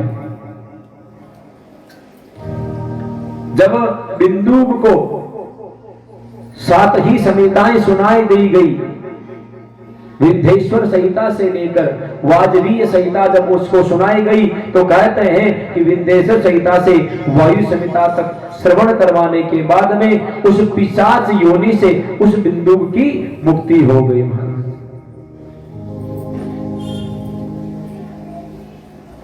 तो भगवान से यही प्रार्थना करनी है कि जैसे बिंदु को मृत्यु मिलने के बाद में पिशाच योनि मिली और पिशाच योनि से शिव कथा श्रवण करने से मोक्ष की प्राप्ति हुई, उसी तरीके से हम जीवित स्थिति के अंदर, क्योंकि वो इसलिए उसको बंदी बनाया गया क्योंकि उसने जीते जी भगवान की सेवा नहीं करी थी। तो अभी आप जीवित हैं, भगवान की कृपा है, अच्छे से सुन पाते हैं, अच्छे से देख पाते हैं, तो अपने को जीते जी मुक्ति का उपाय करना चाहिए। क्योंकि महाराज समय नहीं मिलेगा, समय निकल रहा है, समय किसी के हाथ में नहीं है। हाँ, अपन मानते हैं कि विवाह हो चुका है तो गृहस्थ जीवन का पालन भी करना है, परंतु इस गृहस्थ जीवन के साथ साथ में मुक्ति का साधन अपने को करना चाहिए।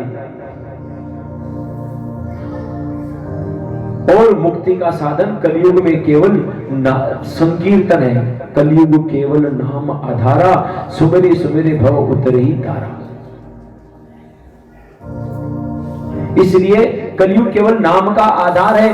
पहले लोग ऋषि मुनि 10-10 हजार वर्ष तक तपस्या करते थे, तब जाके भगवान मिलते थे। उसके बाद में समय आया कि 5-5 हजार वर्ष तक या 500 साल तक वो यज्ञ करते थे, फिर भगवान मिलते थे। उसके बाद में समय आया कि भगवान की मूर्तियों में अर्चना करनी पड़ती थी, उसके बाद में भगवान मिलते थे। अब क्या आ गया? कलयुग आया है,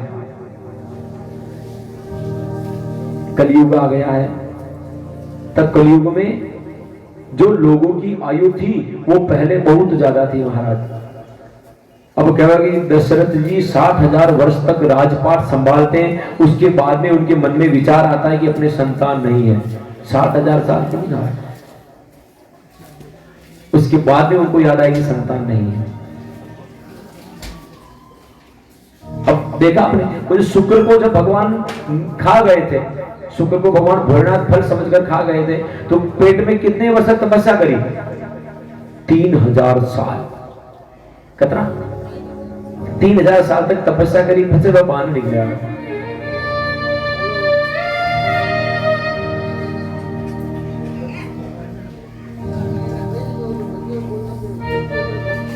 तो भगवान, ये जो जिंदगी है इसका कोई भरोसा नहीं है। जिंदगी का कोई भरोसा नहीं है, परंतु जब तक जीवित हैं तब तक भगवान का राम नाम संकीर्तन हो जाए, प्रभु नाम संकीर्तन हो जाए और मुक्ति का साधन हो जाए।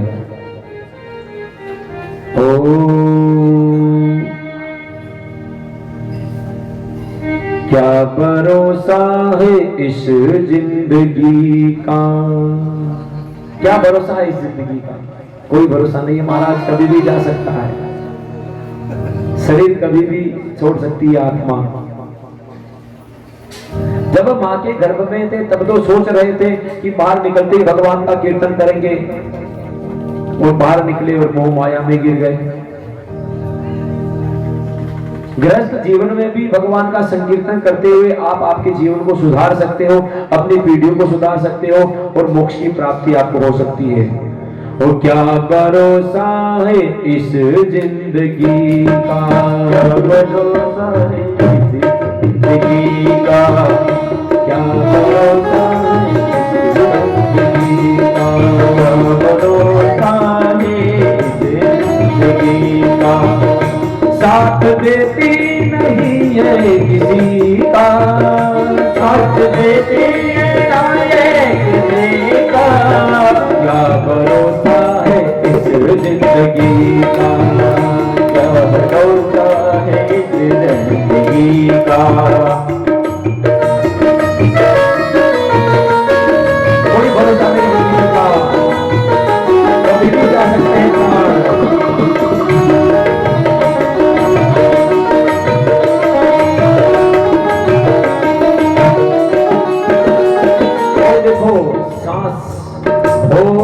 सांस रुक जाएगी चलते चलते, सांस रुक जाएगी चलते चलते, सम्मा बुझ जाएगी चलते चलते, सम्मा बुझ जाएगी चलते चलते। और क्या करें?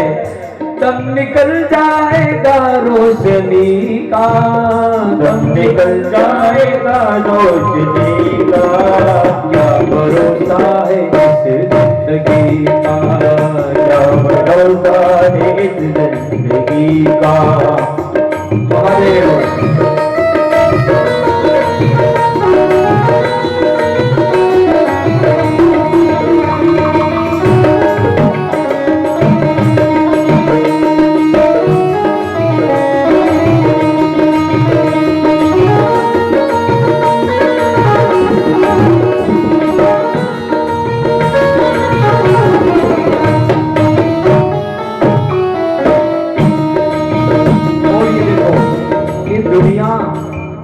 दुनिया का स्वभाव कैसा है, दुनिया का स्वभाव कैसा है और अपन कहाँ है।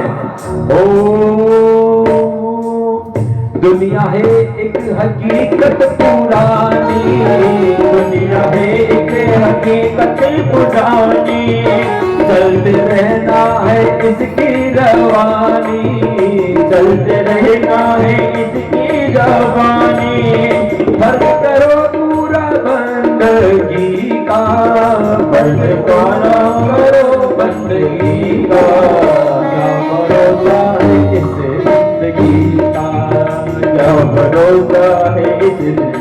जिंदगी का।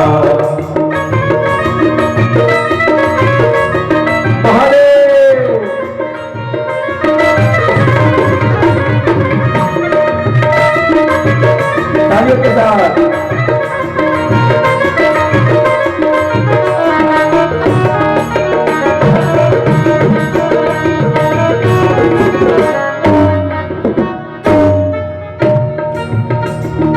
इसलिए कह दिया कि दुनिया है एक हकीकत पुरानी, ये दुनिया हकीकत है, चलते रहना चाहिए और कभी भी रुक सकते हैं आप। इसलिए जिंदगी का कोई भरोसा नहीं है, क्या भरोसा है इस जिंदगी का, भरोसा है इस जिंदगी का,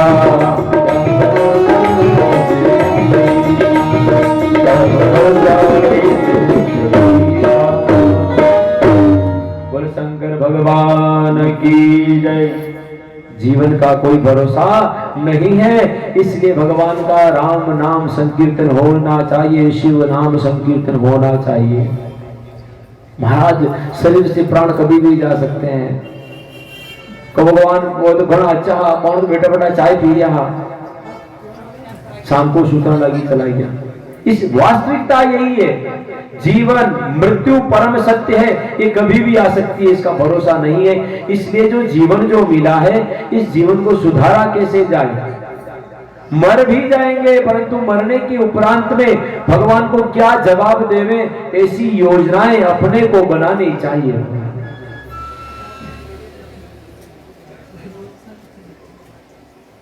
आपको कथा के माध्यम से मैं ज्यादा कुछ नहीं कहूंगा।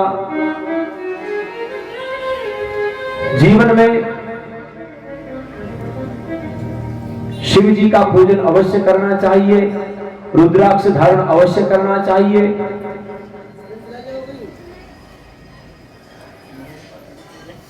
और हो ना हो भगवान का संकीर्तन अवश्य करना चाहिए अपने से, और कुछ भी नहीं करना है। एक घड़ी आधी से पुनी आध, कम से कम 24 मिनट कीर्तन करना चाहिए। कितना? 24। 12 घंटा मिल गया, 12 घंटा का मैंने 24 मिनट कर लो, 24 भी न रहता होगा। एक घड़ी आधी घड़ी, 24 का आधा कितना होगा? 12। एक घड़ी आधी घड़ी और आधी में भी पुनी आध, 12 का आधा कितना होगा? 6। तो कम से कम 6 मिनट भगवान का भजन कीर्तन अपने को करना चाहिए, तब जाके ये मनुष्य जीवन अपना सार्थक होता है। बड़े सुंदर भगवान, आपने कथा सुनी, देखिए व्यासपीठ से जो शिव कथा के माध्यम से जितना उचित हो सके, जितना अच्छा हो सके, मैंने आपको समझाने का प्रयास किया महाराज। शिव कथा में 24,000 श्लोक है। उन 24,000 श्लोकों को केवल और केवल इन 5 दिनों में, इन 2 घंटों के अंदर मैंने आपको जितना हो सके उतना समझाने का मैंने आपको प्रयास किया। दिन कितने मिले? मात्र 5 दिन।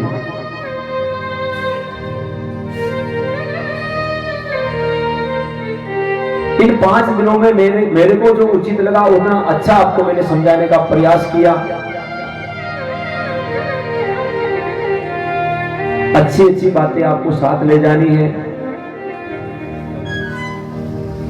समय का अभाव था, और जो हमारे जो यजमान जी हैं ठाकुर साहब, इनका भी निवेदन था कि इस कथा को 5 दिन में नहीं करते हुए आप 2 दिन और बढ़ा दीजिए, परंतु जो संकल्प हो चुका था उसको फिर मैं आगे नहीं बढ़ा पाया। मैं फिर इसको पंचामृत तक ही सीमित रखा। आगे भगवान जब भोलेनाथ की कृपा होगी तो इसको और विस्तृत में पढ़ा जाएगा, आपको सुनाया जाएगा। इन 5 दिनों में जो आपको बताया गया है उसको आप स्वीकार करिएगा। जब भी भगवान भोलेनाथ की कृपा होगी तब आपको और विस्तृत में कथा को हम सुनाने का प्रयास करेंगे। तो भगवान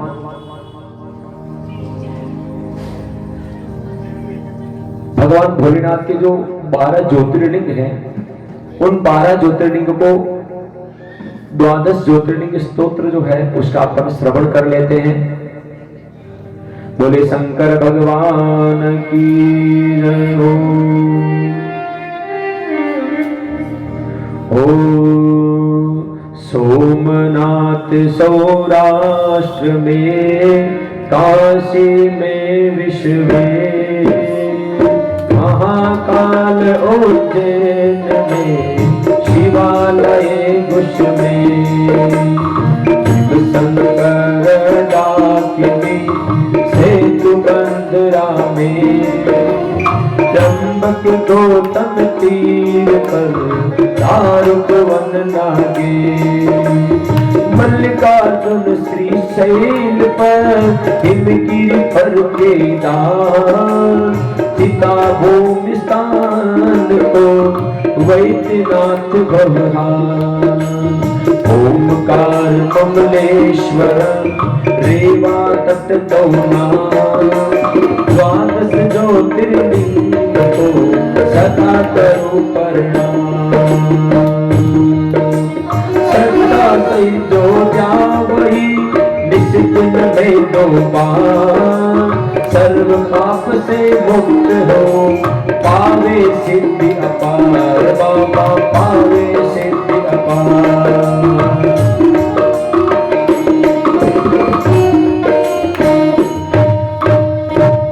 बोल शंकर भगवान की जय, भोलेनाथ की जय हो। द्वादश ज्योतिर्लिंग कहते हैं कि द्वादश ज्योतिर्लिंग का निज दिन में 2 बार पाठ करते हैं, उनको सर्व पाप से मुक्ति मिलकर पावे सिद्धि अपार। जिस कामनाओं से आप उसका पाठ करते हैं उसकी प्राप्ति आपको हो जाती है महाराज। और देखिए रामचरितमानस में एक बड़ा सुंदर भगवान शिव जी का स्तोत्र आया हुआ है। शिव जी का स्तोत्र भगवान तुलसीदास जी ने लिखा। ओम करि दंडवत सप्रेम द्विज, शिव सन्मुख करि जोरी, विनय करत गद गद स्वर, समोजी गोर मती मोरी। बड़ा सुंदर सा स्तोत्र है। लगभग जो शिव भक्त होते हैं उनके मुंह पर ये रहता है, नमामि समीशान निर्वाण रूपम। ओ नमामि समीशान निर्वाण रूपम, विभुं व्यापकं वेद स्वरूपं, नमामि समीशान निर्वाण रूपं,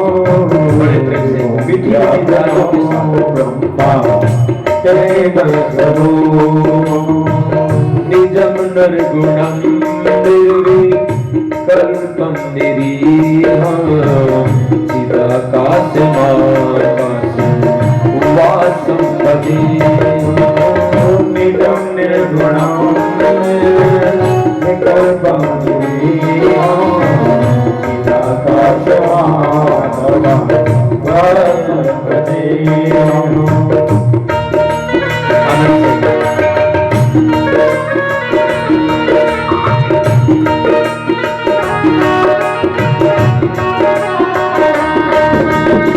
निराकार मोहकार मोल तुरियो, गिरा ज्ञाने गोतार भविष्यं गिरीशो, करालम महाकार कारणं कृपालम्, गुणागार संसारं वारं नतो, गुणागार संसारं वारं नतो।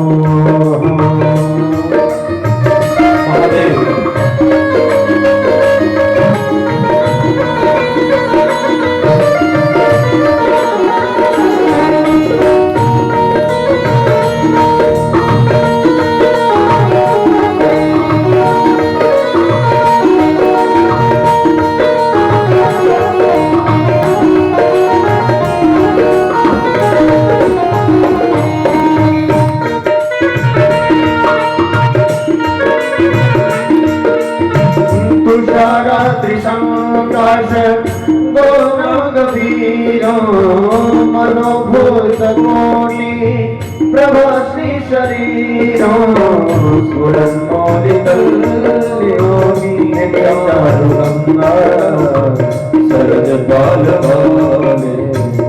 कंठे भुजंग बाल कंठे भुजंग।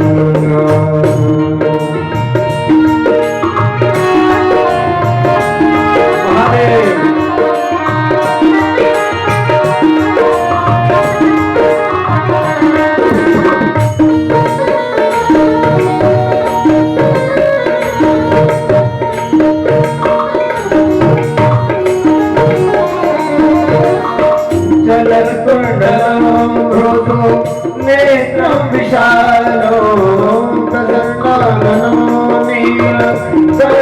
दयालो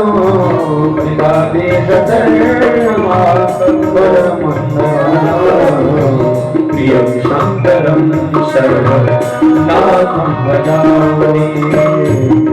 शंकरं शरणनाथं भजामि।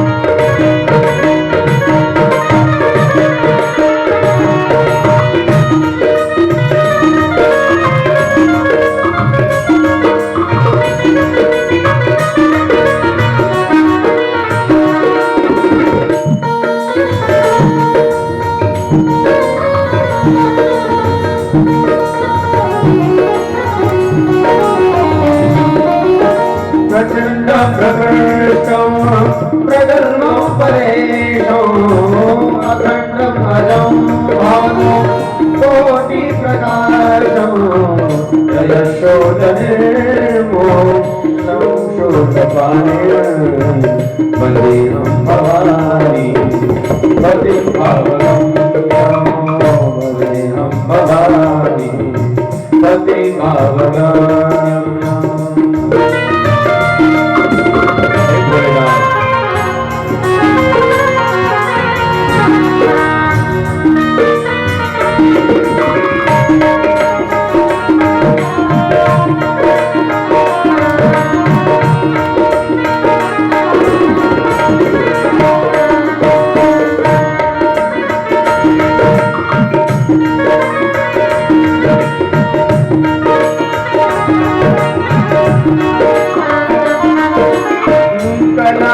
कल्याण कल्पांत हमारी सदा सज्जनानंद दाता पुरारी चिदानंद संदोह मोहा पारे प्रसीद प्रसीद प्रभो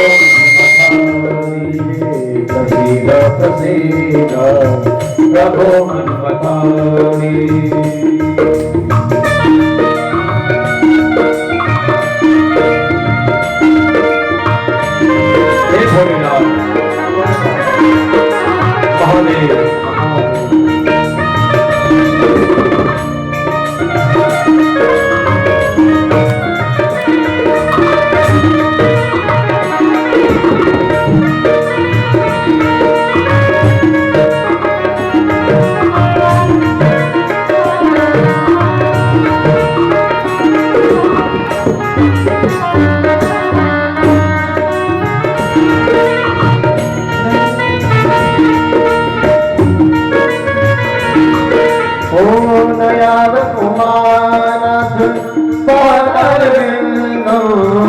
वदन्ति हलोके परे वनराणा नरावस्तु शान्ति संतापनाशो वसीर प्रभो सर्वभूतादिवास वसीर प्रभो सर्वभूतादिवास।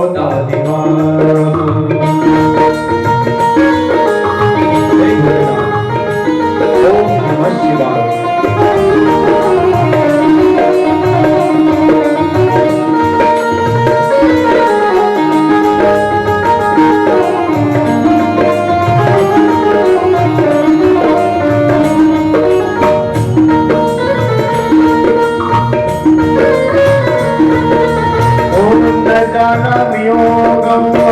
जपं नैव पूजा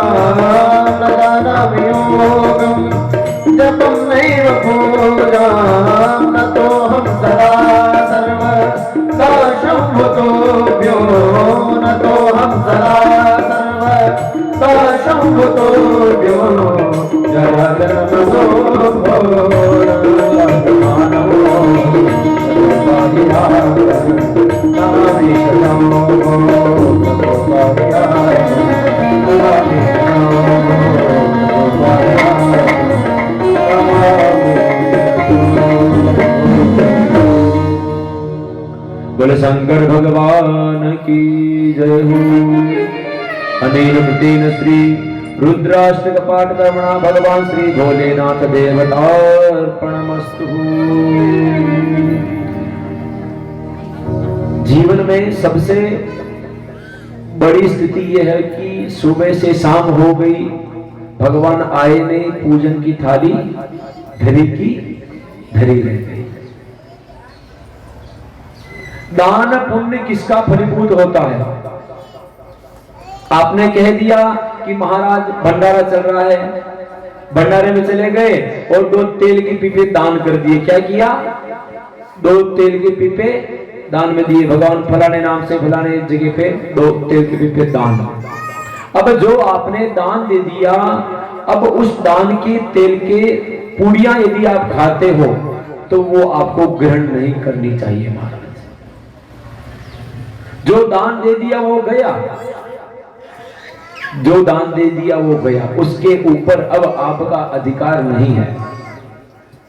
कोई सी भी वस्तु होगा, देखा ना आपने, बहुत सारे बड़े बड़े भंडारे होते हैं, महाराज की तरफ से 10 पीपे दान में, हाँ, 1 कट्टो घी को, एक कट्टो मतलब आटा को दान दे दो। अब वो आटे की पूड़े वे न खा सके, उनका अधिकार नहीं है उनके ऊपर। महाराज बच्ची का विवाह करवा दिया, कन्या का विवाह करवा दिया, कन्यादान हो गया और दान दे दिया कन्या को, और उसके बाद में कन्या वापस घर पे आने रहने लगी। माता जी का, माता हमारा सोमवार का व्रत चल रहा, ठीक है ऐसा करो, फिर दूध ले गया, घरों दूध, यहाँ तक वहां का परिंदे का जल भी आप नहीं ले सकते हो। अब पैसा किसका है? माता पिता का। दूध लेके आ गए, दही लेके आ गए, भगवान को प्रसाद बना दिया, प्रसाद चढ़ा दिया, सब कुछ कर दिया, आपको फल लगेगा क्या उसका? वो तो माता पिता का है, आपको अधिकारी नहीं उसका, ना माता पिता को देना चाहिए। वो वस्तु फलीभूत कैसे होगी जो आपने चढ़ाई? ऐसा नहीं करना चाहिए। माताओं बहनों को ध्यान रखना चाहिए, यदि आप पीहर में जाते हैं तो माता पिता के पैसों के द्वारा भगवान का पूजन अर्चन नहीं होना चाहिए, इसका विशेष ध्यान रखना चाहिए। फलीभूत और कुछ नहीं, उस वस्तु का, उस सामग्री का, उस पूजन का, उस पाठ का आपको फल नहीं मिलेगा।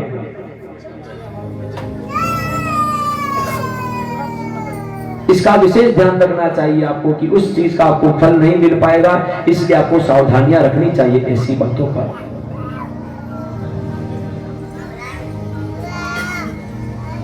और जहां जैसे कि कहीं भंडारा चल रहा है तो भगवान का भेंट करना, मैं भेंट करना अलग हो गया, दान करना अलग हो गया। भगवान का भेंट करो, भगवान का अर्पण करो, पचवा प्रसाद ना आप भी ग्रहण कर सको, दान भी दो, अपना अधिकार कौन है? दान देते ही उसका फल आपको नहीं मिलेगा, फिर तो जबरदस्ती आपको भोजन किया तो बात अलग है, बाकी उसका फल आपको नहीं मिलेगा। इसलिए दान देने में और भगवान को अर्पण करने में अंतर है। तो कथा को यही विश्राम दिया जाएगा। 5 दिन की जो कथा थी आप सबने सुना, इसमें विशेष रूप से क्या हुआ आपको भी पता चल गया, और जहां तक मेरा प्रयास रहा मैंने आपको समझाने का प्रयास किया है। भगवान महादेव की कृपा हुई तो और अच्छा आयोजन होगा, ये भी अच्छा था, परंतु इसको समय लंबा लेते हुए, दिनों को बढ़ाते हुए फिर आपको समझाने का मैं प्रयास करूंगा। इसी के साथ अपनी वाणी को विराम देते हुए भगवान भोलेनाथ से प्रार्थना करिए, भगवान हम आपकी चरणों में पड़े हुए हैं और आप हमें स्वीकार करिए, आप हमारी सेवा को स्वीकार करिए। ओ शंभु शरणे पड़ी मांगू घड़ी रे घड़ी कष्ट का दया राखी शिव दर्शन दया राखी शिव दर्शन शंभो शरण घड़ी माओ घड़ी रे घड़ी कष्ट का हो दयाला की शिव दर्शन आपको शिव दर्शन आपको भगवान से प्रार्थना करें आनंद से हे भोलेनाथ कष्टों का निवारण हो जाए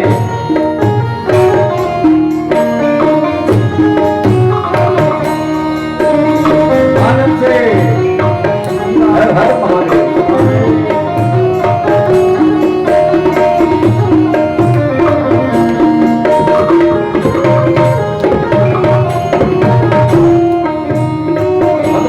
प्रेम से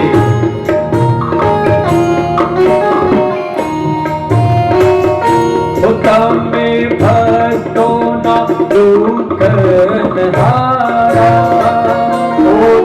में भक्तों ना दुखनहारा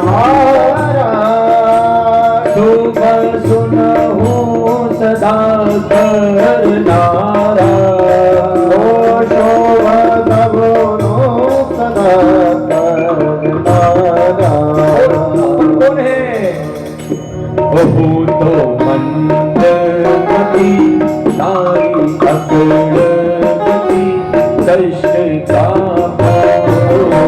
दयाला की शिव दर्शन आपको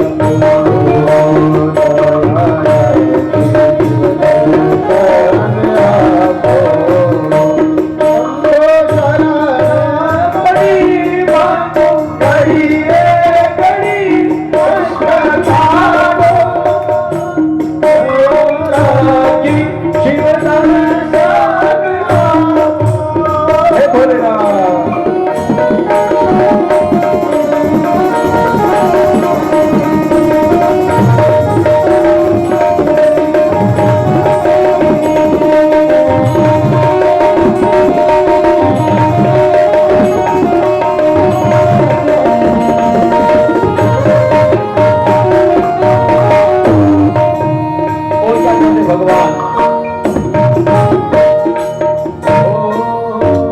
अंगे भस्म स्मशान निचोड़ी ओ अंगे भस्म स्मशान निचोड़ी अंगे राखो सदा भूत छोड़ी ओ संगे राखो सदा भूत छोड़ी आले दिल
भगवान आप सभी के ऊपर कृपा करते हुए दया राखी दर शिव दर्शन आपो सभी के ऊपर दया बनी रहे, आपके दर्शन प्राप्त होते रहे।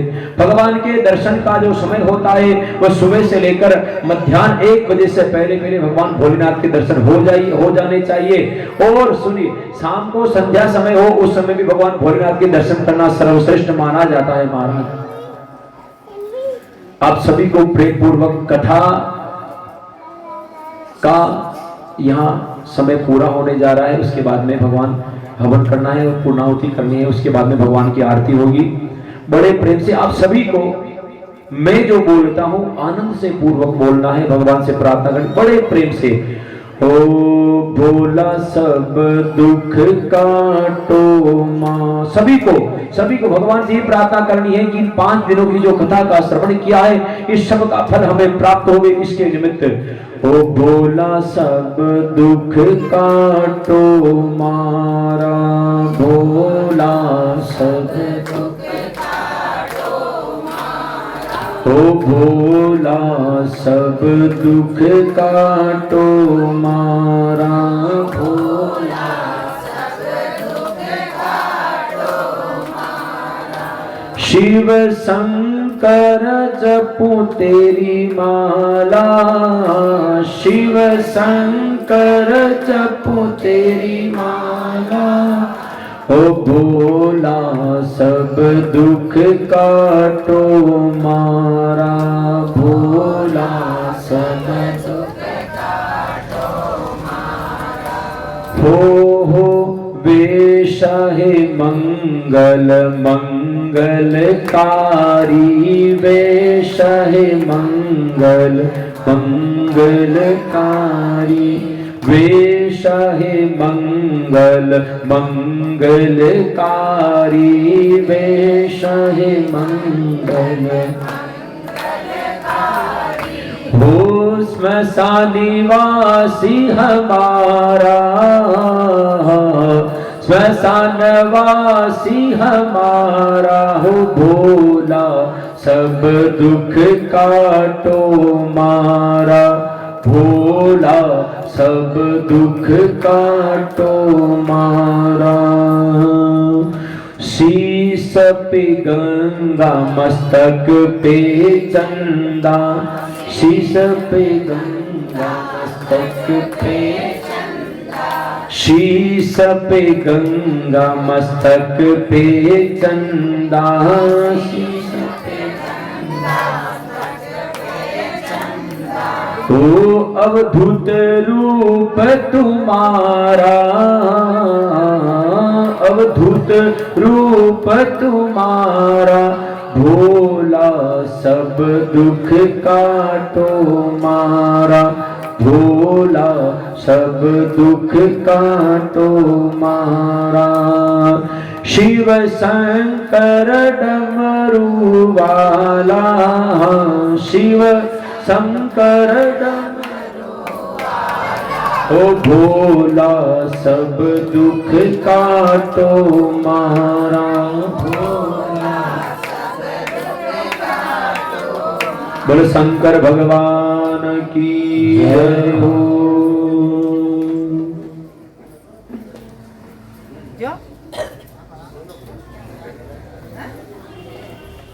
बड़े प्रेम पूर्वक भगवान से यही प्रार्थना करनी, भगवान सब कुछ दिया है आपने, भेंट करूं क्या नाथ। मेरा कुछ भी नहीं है, सब आपका है। मेरा कुछ भी नहीं है, सब आपका है। इसलिए बड़े प्रेम से भक्ति भाव से भगवान का नृत्य करते हुए इसके बाद में पंडित जी ना तो आपको नचाएंगे और ना आपको नाचना है। अब सौंप दिया इस जीवन का, है ना?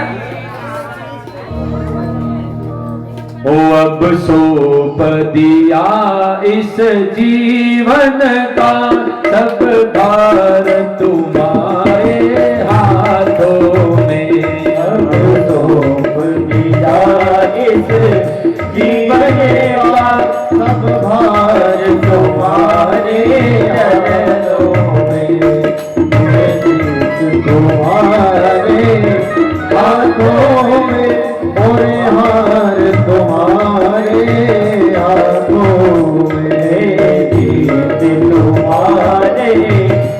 हाथों में और हाथ तुम्हारे हाथों में।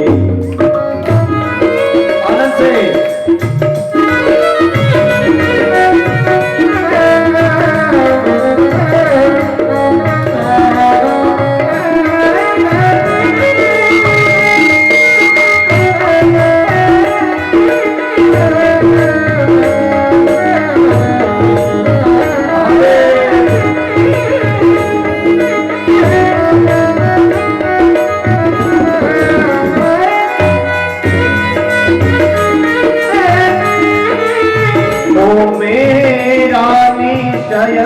बस एक यही बस एक यही एक बार तुम्हें पा जाओ, एक बार तुम्हें पा जाओ। अर्पण कर दो दुनिया भर का, अर्पण कर दो दुनिया भर का सब प्यार तुम्हारे हाथों में। बसो इस जीवन का सब भार तुम्हारे हाथों में।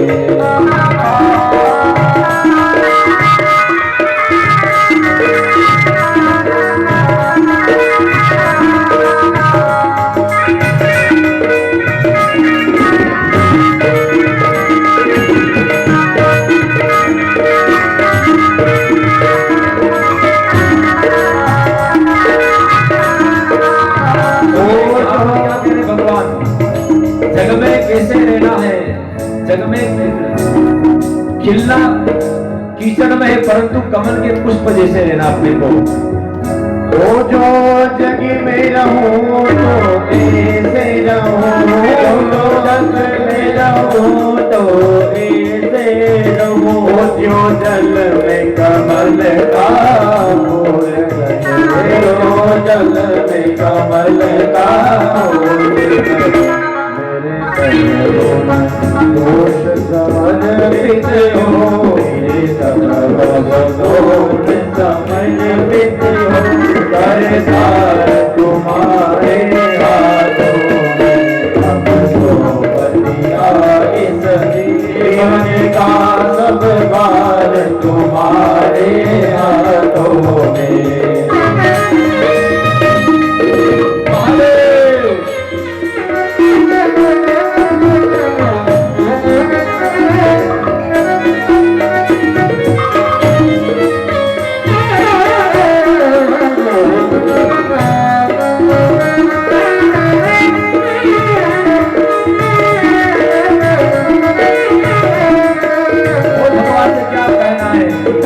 यदि मनुष्य जीवन मिलता है तो भगवान से क्या अरदास लगानी है भगवान से। तो यदि मानुषिका मुझे जन्म मिले, यदि मानुषिका मुझे जन्म मिले, तो तब चरणों का पुजारी बनूं, तो तब चरणों का पुजारी बनूं।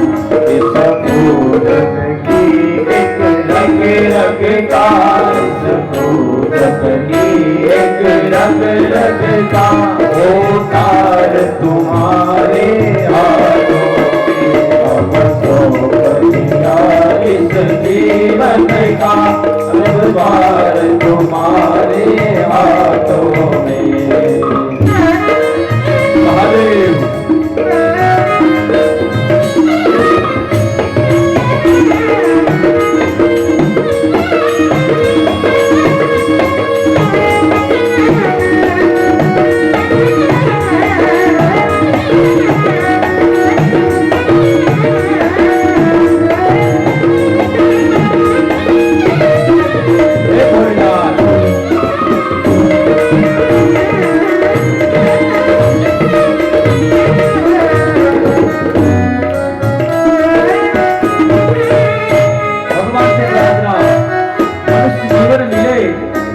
अंत समय में आपके चरणों में मुझे वास मिले, यही भगवान से प्रार्थना करते हुए। ओ मुझ में तुझ में बस भेद यही, मुझ में तुझ में बस में जय ओ मैं न रहूं तुम नारायण हो, मैं न रहूं तुम नारायण, मैं हूँ संसार के हाथों में, हूँ संसार के हाथों में, संसार तुम्हारे हाथों में, संसार तुम्हारे हाथों में, अब तो बनिया इस जीवन का सब भार तुम्हारे हाथों में,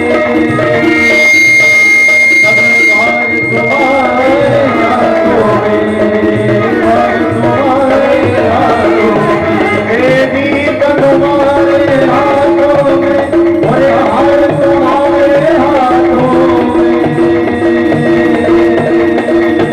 और हार तुम्हारे हाथों में, और हार तुम्हारे हाथों में, अब तो दिया इस जीवन का सब भार तुम्हारे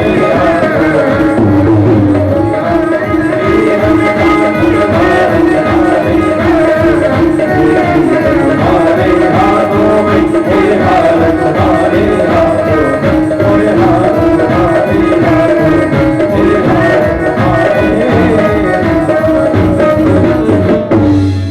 शंकर भगवान की प्रधान जी बुलाइए।